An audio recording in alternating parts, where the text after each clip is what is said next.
Welcome, everyone. Bienvenidos, bienvenidos. I am Trevor Williams with Global Atlanta. Welcome to Transforming the Triangle, our Global Atlanta discussion on how Georgia companies and organizations are playing a role in driving prosperity and addressing the causes of outward migration in the Northern Triangle countries of Guatemala, Honduras, and El Salvador. Again, I'm Trevor with Global Atlanta, the managing editor. We are a news service examining Atlanta's ties with the global economy since the early 1990s, if you can believe it. This is our 30th year as a publication. We're really excited to keep doing what we're doing, exploring these connections. This event is sponsored by Emory Executive Education. It's part of our ongoing Latin American Crossroads series, and I'm so glad we have Jim Reed here. Jim Reed with YKK was one of our first speakers, so he's kind of bookending the series. We started when one of our events on Colombia, and now back for the Central American edition. So excited about to have him. You'll learn more about him in just a moment. And again, the event series started, and forgive me for blabbering while we wait for everybody to come in the door, but it started back a few years ago as we started focusing on separate countries and their ties with Atlanta and Georgia. We worked our way through the region, tapping into most of the major economies and looking at various business connections, particularly. It was sponsored by Delta Airlines, and at the outset, at the beginning, this was based on our travels to 10 different countries and across the region where we did reporting trips and used this as a basis for the series. So we really hope to continue this into the future because we really recognized our own deficiency in reporting about Latin America. That was the series was partially a reaction to that. Knowing that we had so many connections between Atlanta and the region, but weren't really illuminating those in a satisfactory way. So we hope to continue this, and even as the series that was sponsored by Emory fizzles out. So the premise of this particular event on the Northern Triangle was formed on a visit way back in 2016 I made to Honduras, where I visited HOI's ranch, Paraíso, in Olancho, Honduras, and then went to San Pedro Sula and looked at some factories there that were operated by Georgia-based companies. And it was fascinating to see how this issue of migration really permeated everything. Of course, the stage now, we've got so many things going on that I'll let Chuck talk about, but we had waves of unaccompanied minors coming. We had, the Build the Wall campaign of the Trump administration, and the Remain in Mexico policy, and the children in cages, and all these things that have been very, very polarizing for our country, and really have not really looked at the root causes, or more are focused on the symptom rather than the problem. So what this event is not is going to be a partisan debate on the merits of immigration policy, and we're not really going to even focus on necessarily policy prescriptions, although I'll leave that to Chuck to tell us what he thinks. This is hopefully a productive conversation on how we can all contribute across various segments of society, and hopefully we'll all leave better informed about this issue, about this important topic that affects human lives and our livelihoods here in the States as well. So with that, I'm going to turn it over to Charles Kuck with Kuck Baxter Immigration. And Charles is he's going to set the stage for us, give us a little bit of background on the issue, where things stand with regard to migration and with the policies of the Biden administration in particular, and how they may have differed from the previous administration, or maybe not in certain cases. Chuck, set the stage for us, Trevor. please. I appreciate that introduction. Well, let's talk about Central America. Central America has 7 countries. The 3 we're focused on today, what affectionately are called the Northern Triangle, because kind of shaped like a triangle between Honduras, El Salvador, and Guatemala. They are 3 very different countries. And the immigration that is leaving there, coming to the United States, come for very different reasons in each country. So breaking them out, I think, is really kind of important. First, Guatemala. Guatemala doesn't get a lot of attention. It is clearly the poorest of the 3 countries, and it is a highly stratified society. There are some very wealthy people in Guatemala. Very few what you would typically call middle-class people. Though they're typically an entrepreneurial class, but there is a massive underclass of people. Many of them are native Mayan origination folks. Many of them don't speak Spanish as their first language. And many of them live in small villages and towns far from the large cities of Guatemala. Those are the people we're typically seeing coming to the United States. And there are about three different reasons.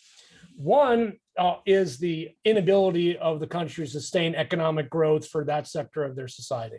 There just aren't jobs for people. So you have a large economic migration to the United States. There's also a rising crime problem in Guatemala. It's not to the level of El Salvador or Honduras, but there's still a very large crime problem that really didn't exist before. There's issues of rapes of women, of extortion by cartels and by other bad actors, but not to the level you see in Honduras and El Salvador. But the biggest driver right now of Guatemala in the United States is climate change.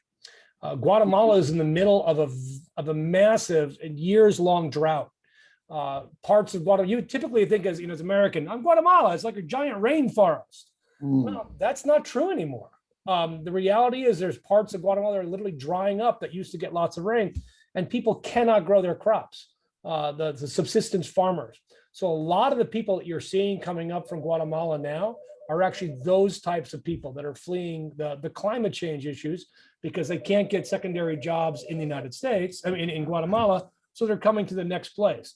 And because immigration from Guatemala has been a decades-long thing, most Guatemalans know somebody in the United States. I don't know how to turn my phone on mute, so I'm just going to keep hanging it up. I don't even know what's going on. We got new phones, so they didn't explain them to me. They just here's new phones. So they know people, so they can come up here and they can connect immediately. For example, have you ever been to LJ to get apples? Well, if you look closely, you'll see a lot of Latinos in LJ. They're almost all Guatemalans, almost all of them. And it's a major Guatemalan hub for a dialect of Mayan that they speak there. So it's a really interesting place to go and see. But you can see a lot of people there. They kind of look the same. They kind of look like they came from Guatemala. So that's the Guatemalan immigration. Next, let's talk about El Salvador. Now, El Salvador itself, we've been involved in El Salvador and Honduras for 100 years. We've got all kinds of stuff going on down there, things that we've done that causes a lot of the outward migration. El Salvador, again, a stratified society, not necessarily to the extent that Guatemala might be. There's a larger middle class in El Salvador. There are jobs in El Salvador, but the biggest issue that drives migration from El Salvador is crime. And it's crime and gang-related crime from the gang MS-13, which was originated in Los Angeles back in the 80s. Again, a prior migration to the United States of El Salvadorans because of our then involvement in the wars in Central America, back when we were fighting the Cold War. It was a hot war in Central America between us and the Soviet Union. So there was a large out-migration in El Salvador that came mostly to California, a little bit to Arizona, but mostly to California. And you see this a lot of times. The first generation comes in and working hard, and their kids, they brought as little kids, they get in trouble. So these gangs formed in Los Angeles, and we then began a very heavy-handed deportation enforcement program in the late 90s. And as a result, we ended up deporting what President Obama once referred to as the gang bangers. Well, we deported them to a country that had no effective law enforcement and no real way to control gangs like we do in the United States. And we do control, let's be honest, we do control gangs to a certain extent, not completely, but that doesn't exist in El Salvador. And as a result, the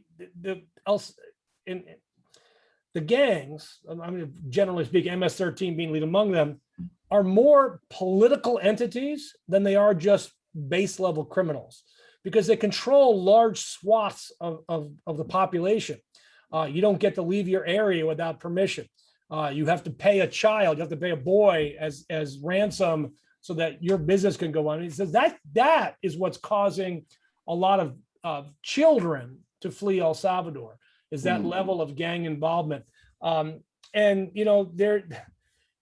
Salvador's got a lot of problems at every level, corruption being one of them. And when you have large gangs like this that actually act as conduits and pass-throughs for drugs and other types of human smuggling, human trafficking. That money comes in this country, it goes somewhere, and there's an immense amount of corruption in the politics of the country. So there was really no incentive for politicians to do anything about a lot of this, because they were fine. They were making money from the gangs, and it was the other people that were getting affected. So there's really a collapse of the political system within El Salvador. You can see how it operates. They have a president. The president speaks English. He was educated in America. Yeah, but unfortunately, the president is not the country. And there's widespread corruption within the country, and our own military has recognized it for decades, that that's a national security threat to the United States. Finally, Honduras has got a mix of every little problem that everybody else has. First, it is right now a waypoint for narco traffickers coming from South America before they get to Mexico. And there are parts of eastern Honduras with large airstrips where planes and other vessels come in, they unload, they reload, and they ship out to other transit points throughout Mexico before that drugs are smuggled into the United States. So there's a lot of drug money in Honduras. There's also gangs in Honduras. There's also climate change in Honduras. It's like a mixture of everything else. And there's also been this idea that Honduras is just not providing for its country. We believe that the president of Honduras is a criminal, and his brother has been indicted in the United States for drug trafficking. So there's a real problem there from our perspective of what Honduras is like. And then finally, of course, there's been this idea that America is the shining hope. A lot of Hondurans came in the 80s as well because of the wars that we were involved with in that part of Central America. And sitting on top of all that is this idea of temporary protected status. So, Congress created the idea of temporary protected status in 1990. And President Bush, after the Hurricane Mitch went through Honduras and El Salvador in 2001, says, hey, if you're Honduran in the United States or something, we're going to give you TPS, temporary protected status. And here we are 20 years later. Those folks have all been working legally. They've all been here. Most of them have been more than half their lives. And they all had travel documents. This is what's interesting. So a lot of them went back. They'd go back and forth every couple of years, and they had kids.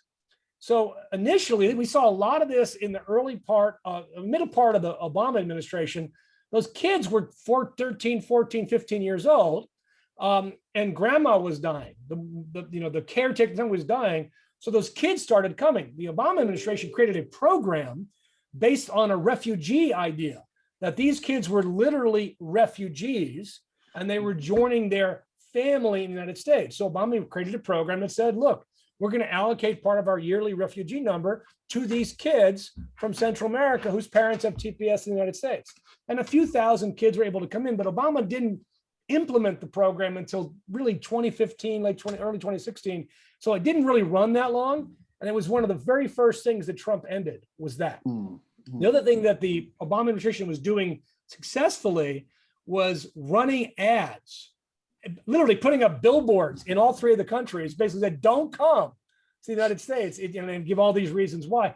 And that was working. And so we were seeing a slowdown after you saw Obama had lots of kids in cages too. Just, this is not completely bipartisan. Everybody puts kids in cages because they didn't know how to deal with that inflow. They didn't really understand initially why that was happening.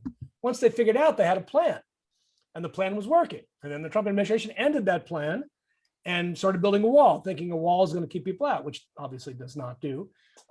And COVID for last year in 2020 really stopped the yearly migration that we've been seeing since the early teens, which starts usually in February, late February, early March, and runs through early June, because before then it's too cold, and after that it's too hot. And that's when a lot of the families and kids come, is during that time frame. And the Biden administration, unbelievably, was wholly unprepared for this. One, I don't know how they didn't see, well, now that COVID is getting better, people will come. Nobody was thinking about it. Nobody was focused on it. Two, the Trump administration had literally disassembled the mechanisms that allowed for these kids to be cared for. both within the HHS, the Health and Human Services, who cares for unaccompanied minors, and within the CBP program itself. So you saw Biden literally, it's the one thing he gets dinged on polls, right? Is how he's handling immigration. Well, basically what he's doing is the same thing all three of the last presidents did. It's the same problem. And what he's now assigned is Vice President Harris to do oddly enough, to do the same things that Obama assigned Biden to do: recreate the refugee program from kids from Central America, get billboards going. And third, and probably most important, no longer giving money to the governments of these three countries to stop out migration, but work with nonprofits within the countries to directly give aid to people to cut out the corruption element.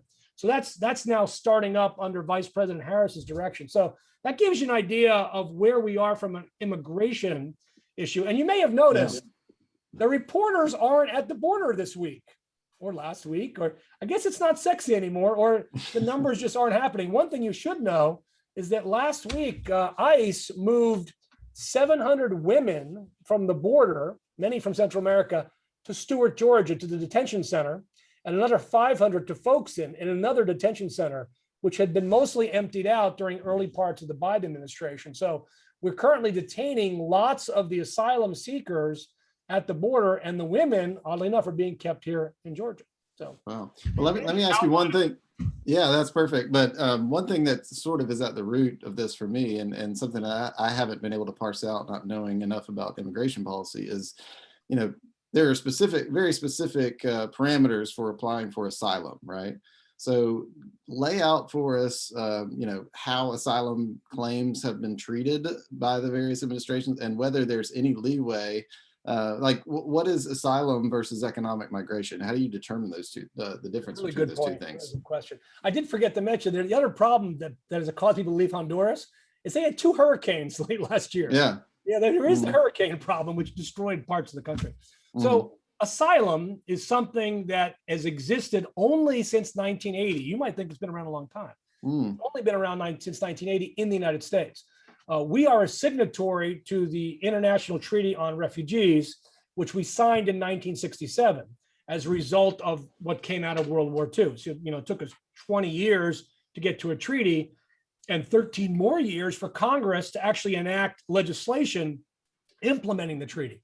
So it says basically this: the very first line of this part of the immigration code says this: anyone present in the United States or at a port of entry who seeks the protection of the United States shall be entitled to apply.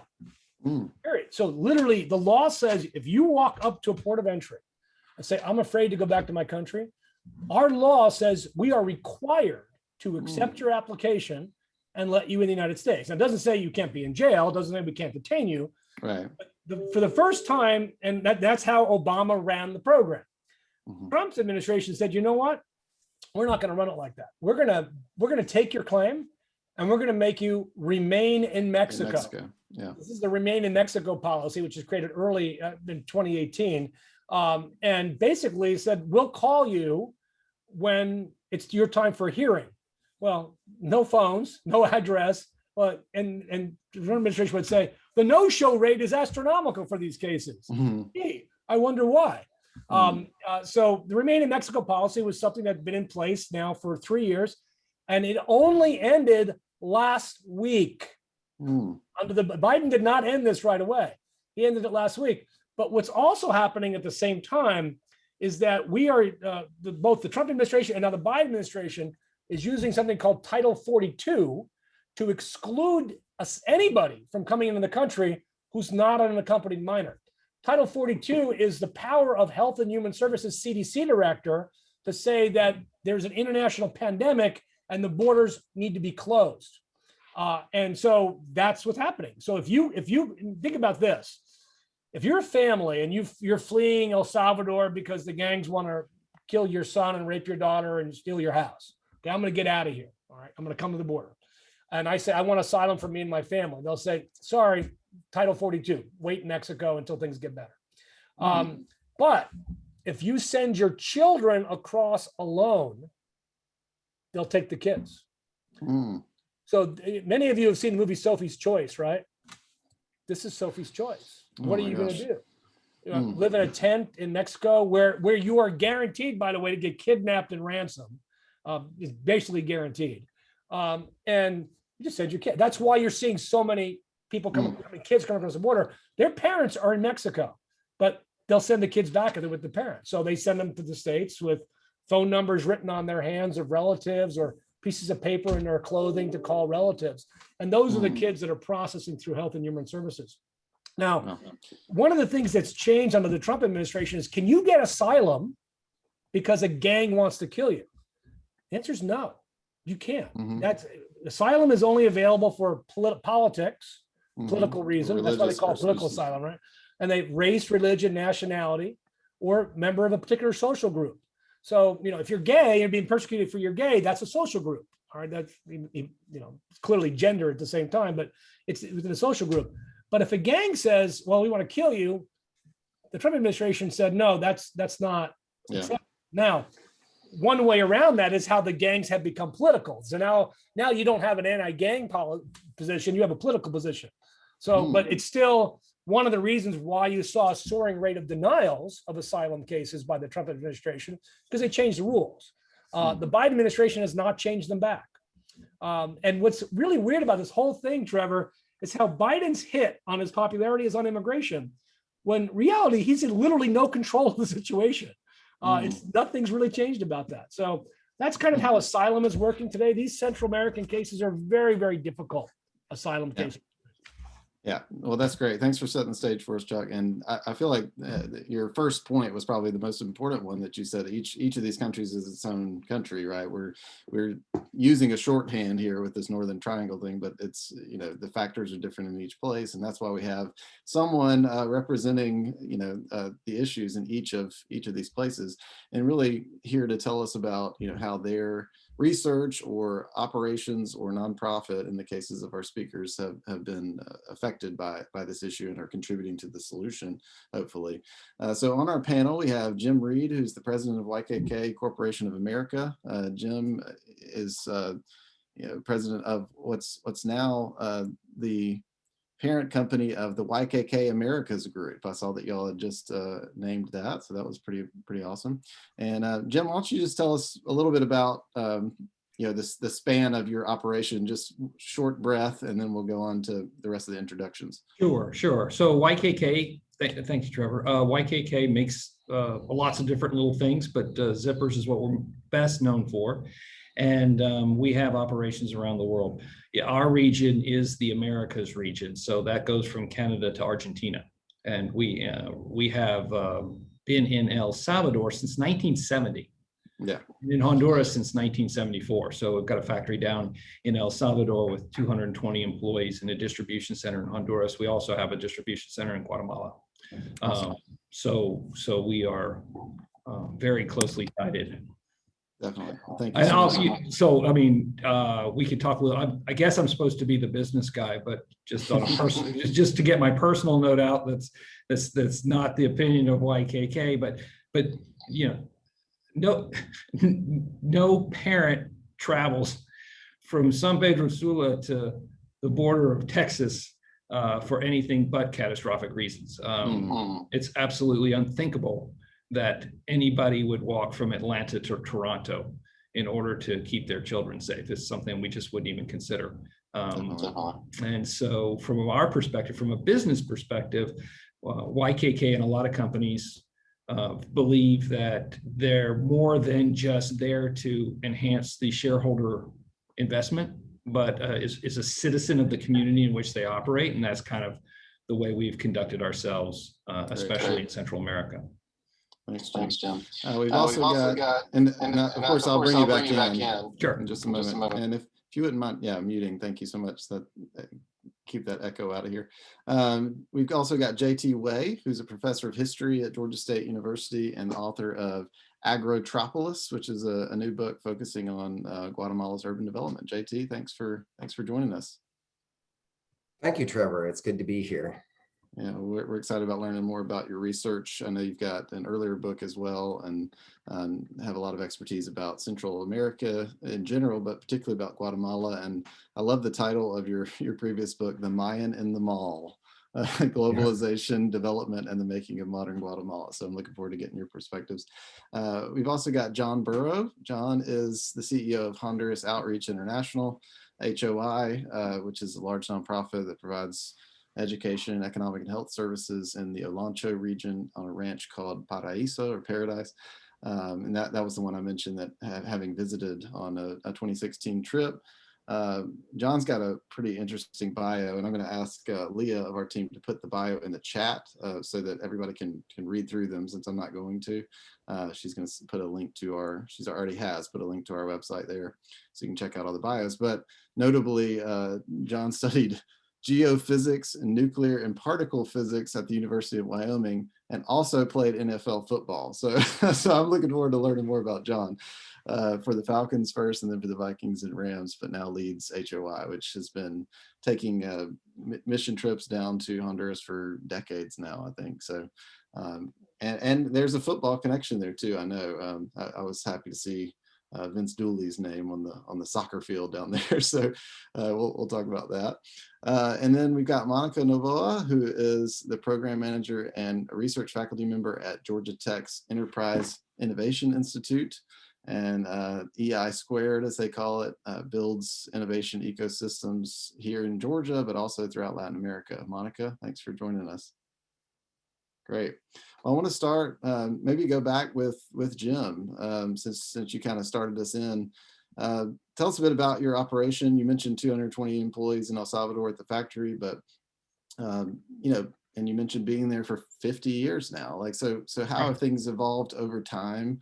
And I mean, obviously, YKK, we should mention, is a Japanese-owned company, and tends to take a longer view than maybe the shareholder-focused view of American firms looking at the next quarter sometimes.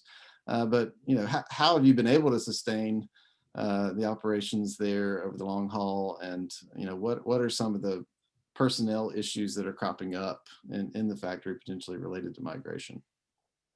So I think if I can add anything to this discussion from a business perspective, I mean, I can talk to you about revolution, and I can talk to you about threat of kidnapping and fear of gangs and embezzlement and all of those kind of tropes. But one thing that we should really focus on is that our operations in Central America continue to be very good investments with great profits. So it's a smart business move, and that especially now. Our operations from a personnel and labor perspective are very stable. I don't have any horror stories to share with you right now. Business is doing pretty well, and I'm very proud of the operations that we have there and the stability of the labor force. And so in preparing for this discussion, I was talking with the management teams down there. And one of the things they highlighted that businesses can provide is businesses that operate with a strong community orientation and a strong compliance orientation create an example of stability that is very attractive to people. So one of the best things a business can do is operate down there. And if you can provide a fair wage, then people won't migrate.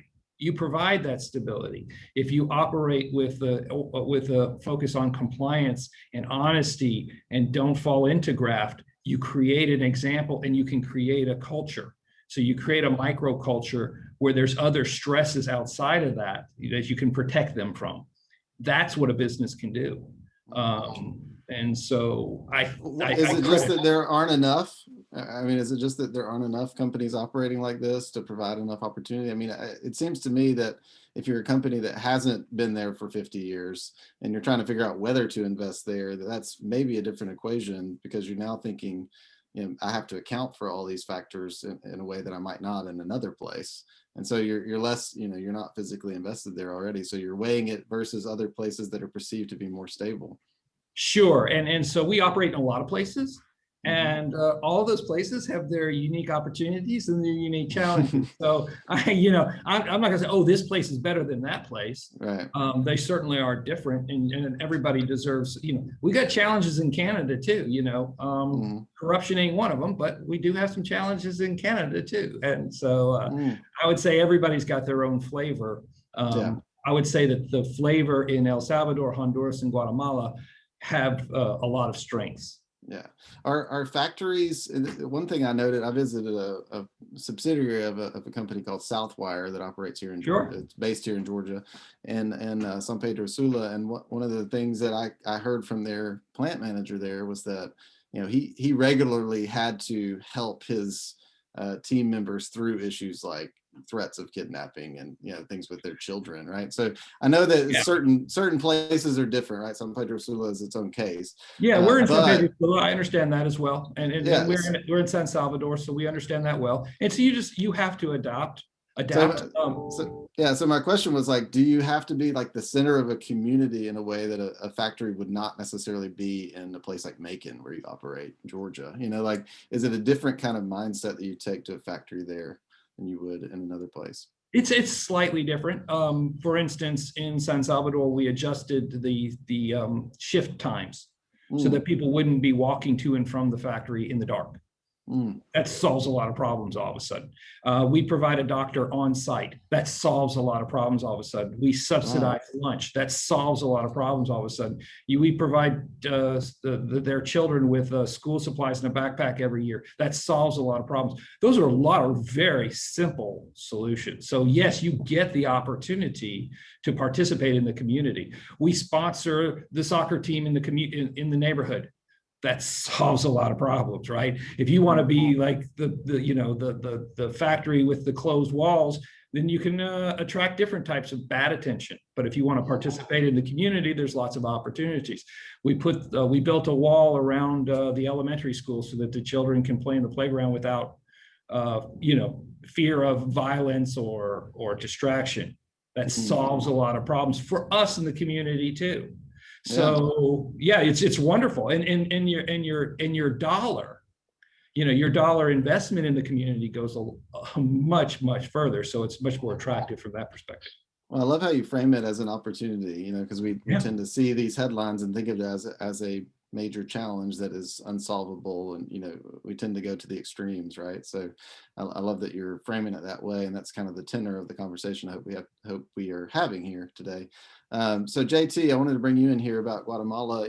Chuck set the stage for us and mentioned climate change as one of the factors, particularly how crops have been affected and keeping people from being able to subsist on their crops. And I know that agriculture and the hollowing out of the countryside, or whatever you want to call it, in Guatemala has been the thing that you've written about quite a bit. So I wondered if you could elaborate on that and talk about the factors driving rural to urban migration and how those might be similar to what's driving out migration in Guatemala. Right. Well, thanks, Trevor. And also thanks, Chuck and Jim. I mean, it's excellent to be a part of this discussion. And I want to go back to Chuck's point about Guatemala having a massive underclass, because I think that's really at the heart of this issue. Agrotropolis, my second book, I think the title kind of speaks for itself, Agrotropolis, right? It's about the urbanization of the still agrarian countryside, and the history of this phenomena of urban to rural to urban migration and out migration in Guatemala is lengthy. I'll try to kind of summarize it quickly for you here. But the idea that people from the countryside move to the city is decades, if not even really centuries old in Guatemala. It's not really something new. If we sort of pick up this story in the middle of the 20th century, you see that subsistence agriculture and semi-subsistence agriculture is becoming a less and less attractive way to make a living as families grow and subdivide their plots, as agro-export crops impinge upon their land. And so you see them move to the city, but often keeping hometown links. So the pigs are raised in the country, the pork is sold in the city, that kind of thing. But behind all this is, I think, what Chuck so eloquently underscored is the exploitation of agrarian labor in the countryside. And so you get seasonal workers who are migrating to the great plantations, people who are working as low-paid day workers, and they're basically living in debt peonage, which causes them to flee to the city, simply because of poverty and exploitation. Now, in the midst of all of this, as this is really becoming an acute problem in the 60s and 70s, you get a civil war. In Guatemala. And by the 1970s and reaching a peak in the early 1980s, this is involving scorched earth campaigns, village to village massacres, massive counterinsurgency campaigns that are working to surveil the entire population. The United Nations has called this genocide in Guatemala. And so you get the first real wave of out-migration, which was the other part of your question, that folks flee to refugee camps on the Mexican side of the Mexican-Guatemalan border, and from there make their way north to the United States, where you get those first beachheads, similar to what we heard about El Salvador, right? There's the problems going on in the same time period there.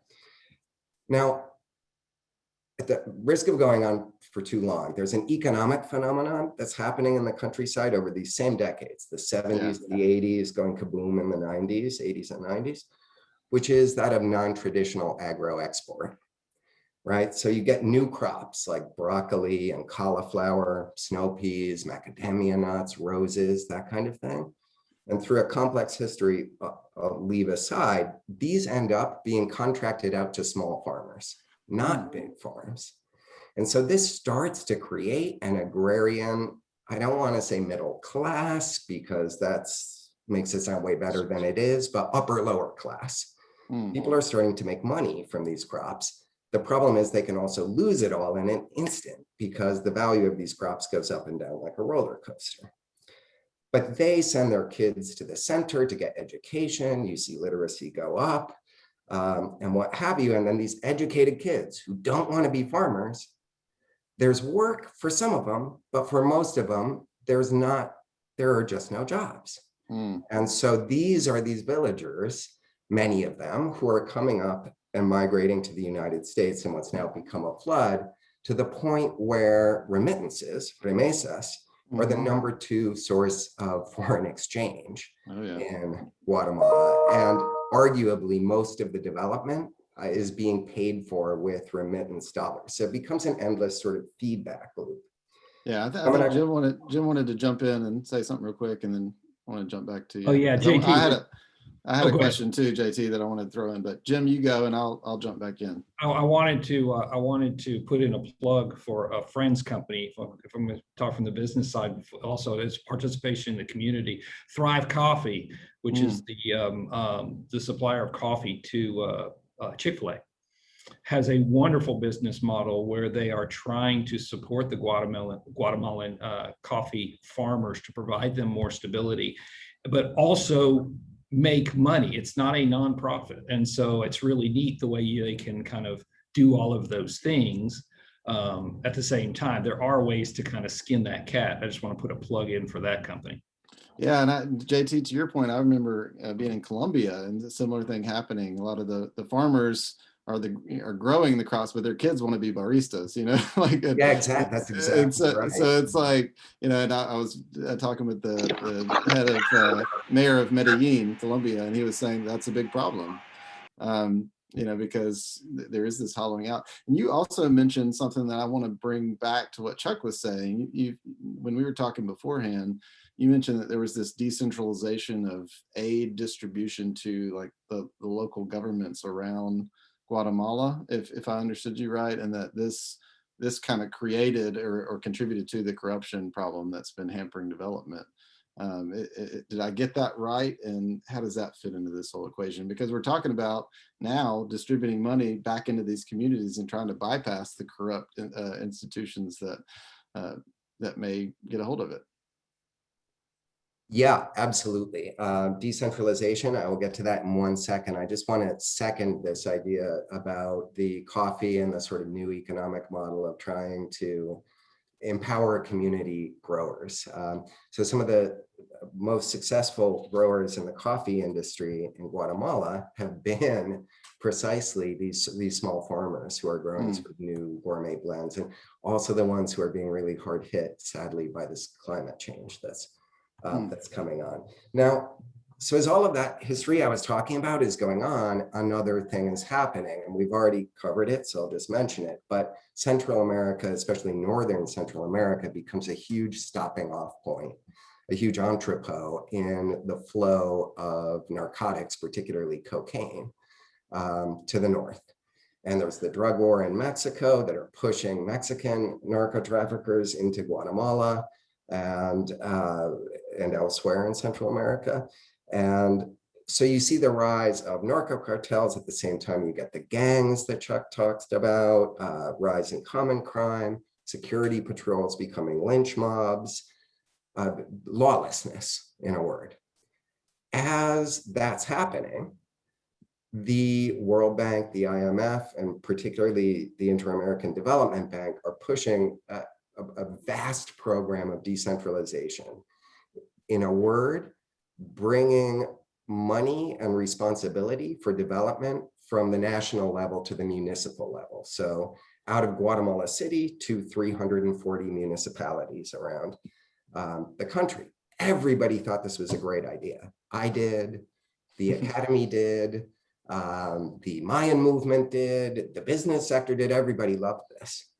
The problem is, in a weak new democracy that's torn up by the wounds of war and all the vengeances that go with that, that is being interpenetrated by organized crime of every type, it's made municipal government become a seat of corruption, graft, and violence in ways I don't think anyone imagined, but that are a primary driver in, for example, Chuck, in the immigration cases I've served as a witness in, often this comes out to be a central factor of what's going on at the local level with what is so criminal that it's come to be called illicit political economic networks, or RPEI by their initials in Spanish. Some people have summed it up as narco governance.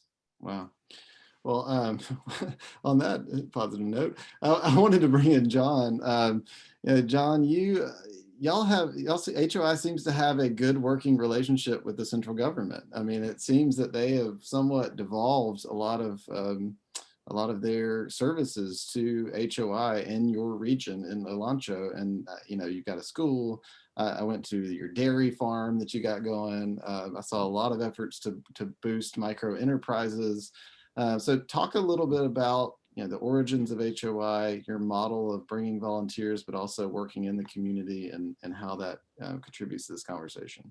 Yeah, thanks, Trevor. I appreciate it. It's an organization that's been in existence for around 30 years, and it's interesting hearing Chuck and Jim and JT talk about some of the real challenges that we see on the ground. Our mission is to strengthen communities through faith and partnership. And over those years, we've worked in hundreds of communities, and we have programs of how we work in those communities. But we not only work in northern in the Olancho area, but we also work in southern Honduras. We've also worked in Nicaragua.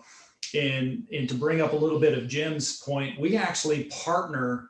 One of the reasons our mission is to strengthen communities through faith and partnership is actually we partner in a lot of different ways. And in the South, we actually partner with large corporations in their social responsibility divisions in helping grow strong communities in their workforce. And we're out in dozens and dozens of communities with our partners in the South. And it's that partnership of where you have to have a relationship with the government of the country, not only on the national level, but on the municipal level, down to the local governments.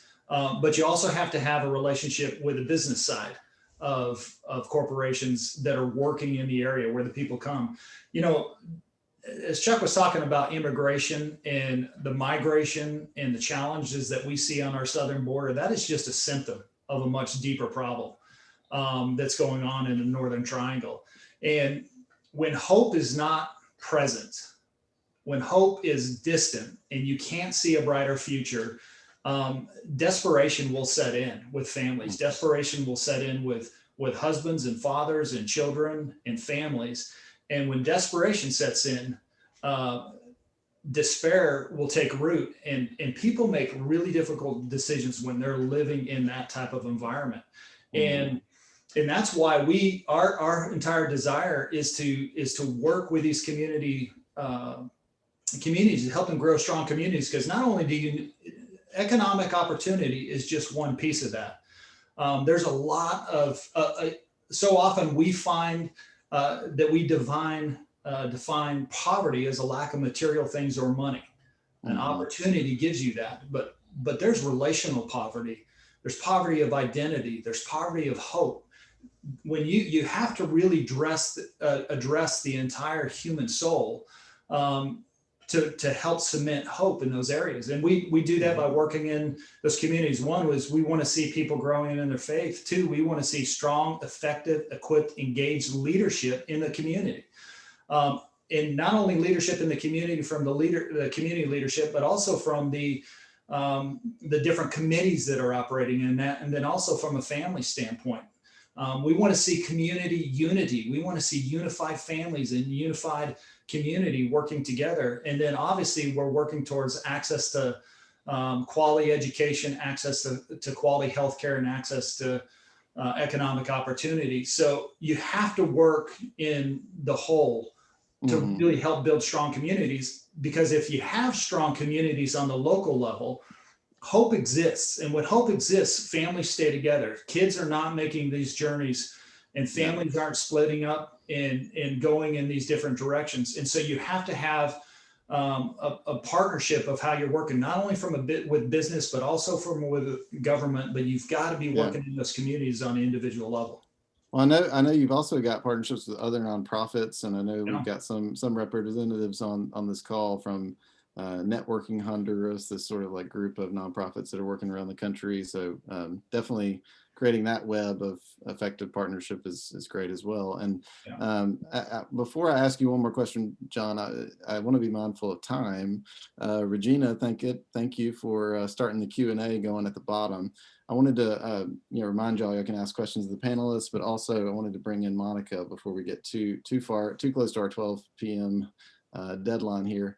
Monica, you work at Georgia Tech, obviously. I know that y'all have worked all across Central America in many capacities, but tell us a little bit about what EI Squared does and how y'all build these innovation and economic development capacities across Latin America in general, and some of your programs that you work on, bringing folks here for training, but also bringing expertise to the region. Hi, Trevor. It's a pleasure to be here. This conversation is very important to me, not only for the work that I do here at Georgia Tech, but being a native Venezuelan, these are topics that are very near to my heart. So Georgia Tech has a very strong economic development mission since it was created as part of the efforts to rebuild the southern United States after the American Revolution and to create an industrial economy. So also for us as a public leading university in research, it's important to serve as a connection between Atlanta and the state of Georgia and the rest of the world. And we do this in different ways, not only through our technological, innovative research and our education, but through our economic development work. The Enterprise Innovation Institute is the largest, oldest, and most successful economic development organization based in a university in the country. And we have different programs to support communities, universities, governments in three areas: to support and build startups, new ventures, to help growth small and medium enterprises, and also to help build innovation ecosystems.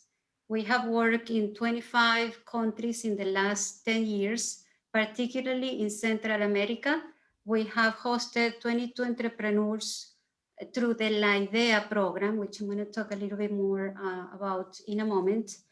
And we have the Georgia Tech Center for Logistics, Innovation and Research in Panama, which does a lot of applied research with the government of Panama to help create a supply and logistics hub in the Americas. And we do have study abroad programs. We have international scholars. We have alumni in all of Central America. The LIDEA program is very important because it's a program that is funded and it was established by the United States Department of State, especially to promote trade between Central America and the United States and to help strengthen entrepreneurship and job creation. So many of the things that my fellow panelists have mentioned have to do with building community, with creating opportunity, with better jobs, with leadership, with faith, with family. And that's what in part the LIDEA program is trying to help in a way in the region. So we have been a host of this program in partnership with the International Association of Business Incubation, the INBIA. And basically it's a boot camp. It's very intensive. It's a 12 months long program with a virtual preparation, but also includes a 1 week of immersion in the soft landing designated center. So we are a soft landing designated center under the INBIA. And what that means is that we have been approved and validated to support businesses that are trying to expand into the United States. So we do this through, our program has 2 components. The first one is the virtual preparation. It's basically 9 weeks of weekly seminars in which we meet virtually with entrepreneurs to discuss the fundamentals of conducting business in the United States. And we also put them through something that is called customer discovery, which is our unique and strength in our program, is that we teach these entrepreneurs and business owners how to validate a market by directly reaching out and talking to potential customers. So that's a summary very fast of what we do and how we help. Yeah, and you're generally you're looking at, from what I understand, looking at companies that have a broader potential market, that are looking out, have a more global mindset, or more, at least America's mindset, or looking outside their countries. But John, I know y'all have some micro enterprises that are working there in the Alonzo region and probably elsewhere. I do want to ask you about that. We have one question from the audience, and again, we've only got 8 minutes left, so I want to be respectful of everybody's time. If y'all have any questions for the panelists, please jump in. I'm going to ask this one from Regina, who runs Next Generation Manufacturing. This one's for Jim. She asks, as YKK seeks to increase its impact in the community, have you found yourself including local companies as suppliers, and have opportunities grown for local companies and entrepreneurs to be part of the operations, or I guess the supply chain that you're using there? And I think that's an interesting one. I know, Monica, you've had companies from the region that are doing blue jeans, right? They would be potentially great partners for YKK. So Jim, why don't you take a stab at that? And I've got other questions if y'all don't put them in the chat, but please do right now if you need to. Well, sure, of course. Well, I mean, you have,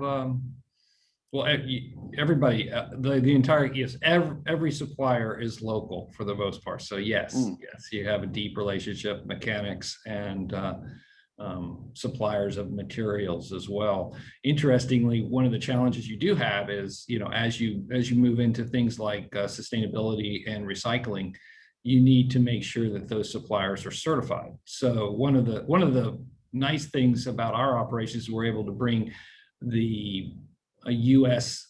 best-in-class corporate governance structure to all of our operations, including in places like El Salvador. The downside is you need to have certified, if you're going to have a recycler, you need to have them to be certified. And so actually try to help drive them to those higher levels of certification, or different types of stamps that you need to make sure that you're meeting those proper compliance requirements.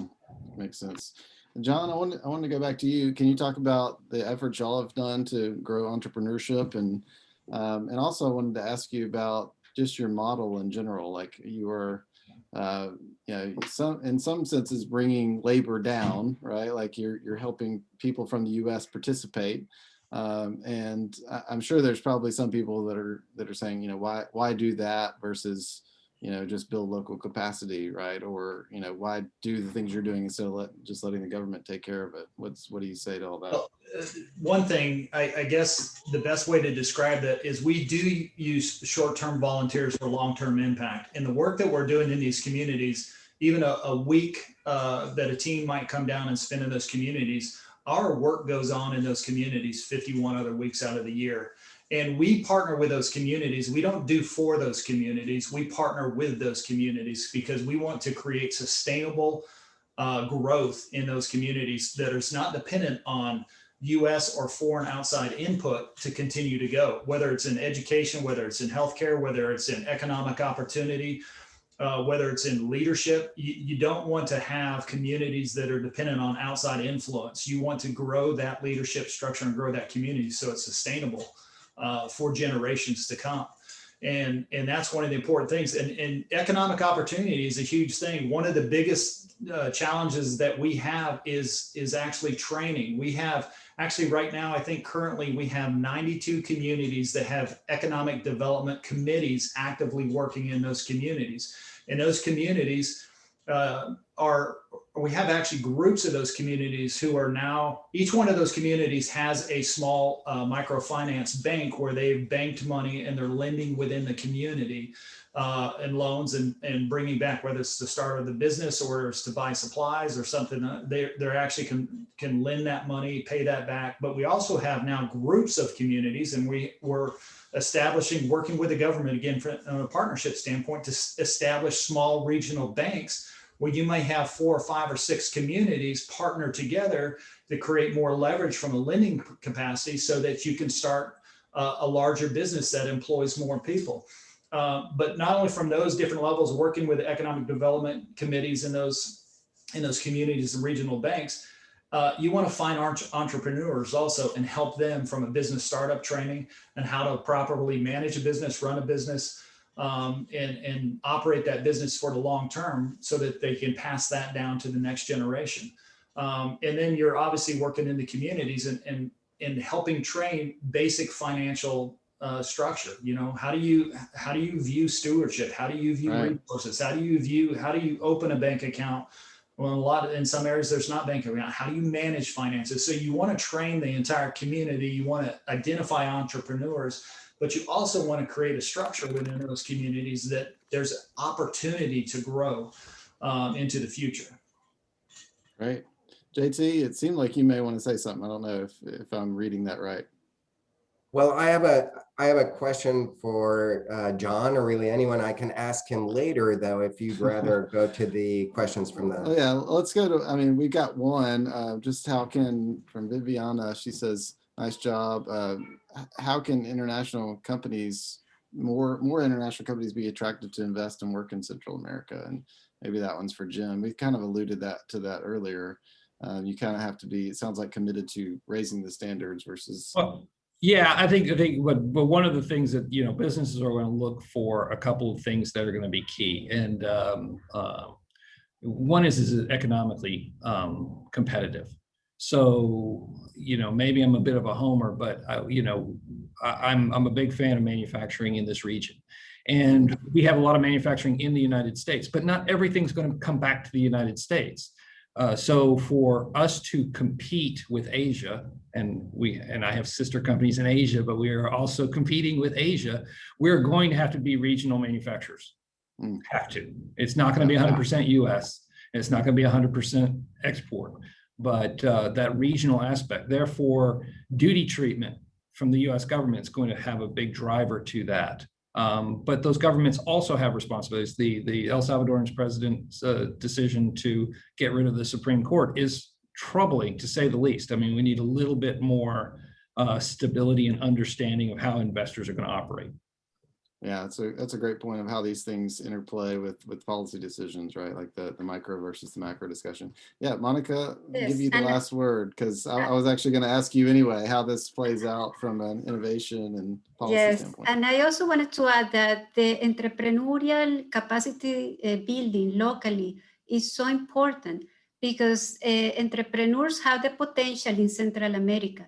There are studies by the GALI, the Global Accelerator of Learning Initiative, a partnership between the Aspen and Emory University, that investors see potential in Central American entrepreneurs, but they need the entrepreneurial skills, the financial training, they need the mindset to think globally, because each country in Central America is a very small market. But if they think globally, if they can solve a problem that has a global reach, then they can be integrated into the supply chain and grow and have a more strong ecosystem in the regions.